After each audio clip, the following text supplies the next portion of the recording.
Man, it's your boy Boog Worldwide.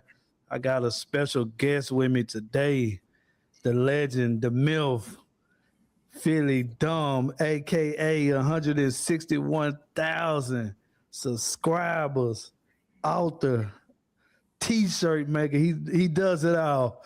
Welcome to the show. What's good, champ? What's good? What's going on with you, champ? What's Man, I'm good? good. I'm good. So we're gonna take it from the beginning, man. Tell No the people a problem. little bit about your background, like your name and where you're from, and just a little backstory before we get going. All right, then. What's up, everybody? You rocking out with the one and only Philly Dom. I'm originally from Philadelphia, Pennsylvania, home of the Eagles, the Philadelphia Eagles. That's where I was born. That's where I was raised. That's where my family's from. Straight from Philly, way of Haiti, the Caribbean. Um, Grew up like anybody else, went to high school there. Ended up going to college. After high school, went to college. After college, started working in the regular world. I knew I didn't like the 9 to 5. Not that I didn't like the 9 to 5. I just I like traveling because when I was younger, I did a lot of missionary work with my family. So we traveled to different countries and different places. So I think that's what got me addicted to like traveling and checking out different cultures and different lifestyles and different things. So I worked for a company called Walgreens for a while, drugstore chain, and it was cool. When I worked with them, they moved me around the country a little bit, so that was kind of cool. I was working for them in Miami. Then they moved me to was Los Angeles, California. So I stayed out there for a while, and then there I had made a decision. I was like, man, I got to figure a better way to live my life because I want to travel and stuff like that because I was stuck in corporate America. And then eventually I got into a little bit of trouble, so I had to find another way to to live my life. And eventually I found out about that I could work in Alaska in the seafood industry. And when I worked in Alaska in the seafood industry, they gave me flexibility because you don't have to work year round. You work like 3, 6 months, 7 months. You can mix it up how you want to do it, and then boom. I met a guy by the name of I Am Iowa, and that's where it puts me with YouTube. That's where YouTube started for me. When you said you was first got to traveling, you said you was from Haiti, right? That's your My family from Haiti. Yeah, so you was born in America though. So born in the States. So I know a lot about your background and stuff like that. So your first trip internationally was when you was a teen, you said?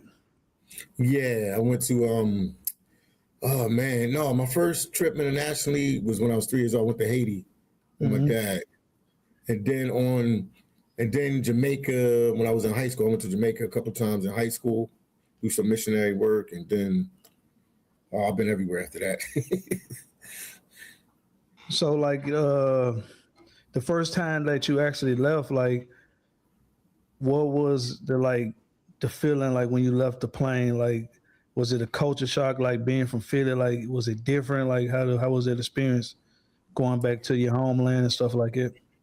Not really. I mean, I was little. I was 3 years old at that time, but I went back a couple times after that. But I mean, the culture from the States, the culture from your family, the lifestyle from your family. So, they tell you stories and stuff. So I already knew what to expect. So it wasn't really too much of a culture shock going to Haiti. It wasn't really too, because I already know, the country, the issues and the problems that the country had. So my dad reiterated that over and over to us plenty of times, so I understood like what I was stepping into. Right. You said you do like seafood processing and stuff. Is that a way that you use to like fund the trips and stuff like it? Yes, because you can work in Alaska in the seafood industry for like on the fishing boats or the processing plants. You can work up there for like 6 months, 5 months, 4 months. And then you can use that to fund your trip. It's blue collar work, it's back breaking work, but I mean, guys are always trying to find ways to travel. You know what I mean? Everybody's not going to be good with the computers. Everybody ain't going to be an IT guy. Everybody ain't going to have a ton of property. Everybody ain't got good credit so they can get them credit cards. So that's another option. So I wrote a book on it. I try to give people options, about that. to do different jobs like that. And you know, they hire anybody, ex-felons, college students, ex-felons, college students, people that's retired, people in between jobs, people that just want to, you know, venture, try something different to break from the norm that they've been doing. Mm-hmm. So it's a good way.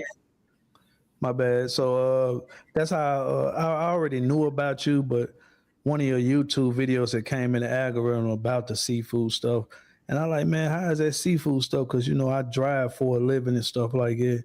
So I just like the numbers that you were saying on, I'm like, man, I got to hit Philly Dome up to see what this about. Like, and you've actually made a book about it and stuff like it. So could you tell the people like how the shift ranges and the wages that you garnish being that you do this seafood processing and the time frame it takes to make it to fund the traveling? Okay. So the shift, as far as the shifts, they have like 2 shifts, 3 shifts. So you might work a morning, but each company is different. Like, but the company I worked for, the last company I worked for was called Pacific Seafoods. Mm-hmm. They had a morning shift that you work from like, oh man, you work from like 6 a.m. to like 6 in the evening. Sometimes you got to work an extra 2 or 3 hours. And my shift that they had me working on was like 6 in the evening to 6 in the morning. Sometimes we'd be stuck there till like 8 or 9. And then sometimes we just had mandatory that we had to work, 16-hour shifts, 15-hour shifts. Mandatory 15-hour shifts. Sometimes we end up working like 16, 17 hours. It depends. It all depends. Mm-hmm. But the pay is some pay hourly. Some companies pay hourly. The company I work for paid hourly. I think they started them off, I want to say like $20-something an hour. It was like $20-something an hour. Mm-hmm. And then anything after 8, you get time and a half. Because anything in Alaska after 8 hours is overtime, no matter where you work at in Alaska. If you work 8 hours and you work anything over that, and that's basically how they pay you. So most people, when they work the seafood processing, depends if you're working 3 months, 6 months, it depends.